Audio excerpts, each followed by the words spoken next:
नमस्कार प्रेक्षकांनो, बिग बॉसच्या घरातून बिग बॉसच्या सेटवरती एक मोठी नवीन न्यूज बाहेर आलेली आहे तर नक्की काय घडणार आहे हे तुम्हाला मी आजच्या व्हिडिओमध्ये सांगणार आहे की घरात नवरा माझा नवसाचा हा प्रोमो उद्याच्या भागात तुम्हाला दाखवणार आहे की घरात नवरा माझा नवसाचा 2 याच्यामध्ये येणार आहे सुप्रियाताई, स्वप्नील जोशी आणि आपले मामा ह्या तिघांनीही घरात प्रवेश केलेला आहे आणि त्यांच्या सिनेमातलं गाणं डम डम डमरू वाजे आणि डमरूच्या तालावर बाप्पा नाचे आणि त्या गाण्यावरती सगळ्या सदस्यांना डान्स करायला लावलेला आहे आणि पुढे असा मजेशीर टास्क घेतलेला आहे आणि त्यामध्ये काहीतरी सदस्यांना खायला देत आहे आणि ते त्यांना ओळखायचं आहे की ती वस्तू काय आहे आणि ती आपल्याला काय दिलं आहे ते त्यांना ओळखायचं आहे. काही आठवड्याचं इलेक्शन सुद्धा पाहायला मिळत आहे. हे म्हणजे काय आहे, अशोक मामाने केलेलं आहे. हा त्यांच्या सिनेमामध्ये काम करणाऱ्या वर्षाताईंना केलेला आहे आणि एकंदरीत काय उद्या वर्षाताई बाहेर जाणार आहे. अरबाज जो आहे सेफ राहणार आहे आणि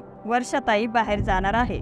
दोघांमुळे अरबाज हा वाचलेला आहे आणि जान्हवीला अरबाज म्हटलाच होता, तू अनलकी आहे, तुझ्यामुळे सर्वच जण बाहेर जात आहे. सुरुवातीला आर्या गेली, इरेना गेली आणि वैभव पण गेला आहे आणि संग्राम गेला आणि आता वर्षाताई. बहुतेक या अरबाजची जीभ जरा काळीच आहे कारण त्यांनी जे सांगितलं आहे ते घडलं आहे. त्याची जीभ काळीच, पण जान्हवी पण अनलकीच आहे आणि तिथे काही वाद नाही. कोणी जे तिच्या बरोबर आलेले आहे ते सर्व बाहेरच गेलेले आहे कारण आता वर्षाताई गेल्यावर ही जान्हवी नवीन कुठं आता ड्रामा करते का? कालच्या भागात तर ती रडली होती, आता उद्या काय करते ते आपण पाहणार आहोत. पण वर्षाताई गेल्या तुम्हाला काय वाटतं? त्यांचं काय रिएक्शन झालंय ते फेअर आहे का? तुमचं मत कमेंट मध्ये सांगायला विसरू नका. नक्की कमेंट मध्ये सांगा.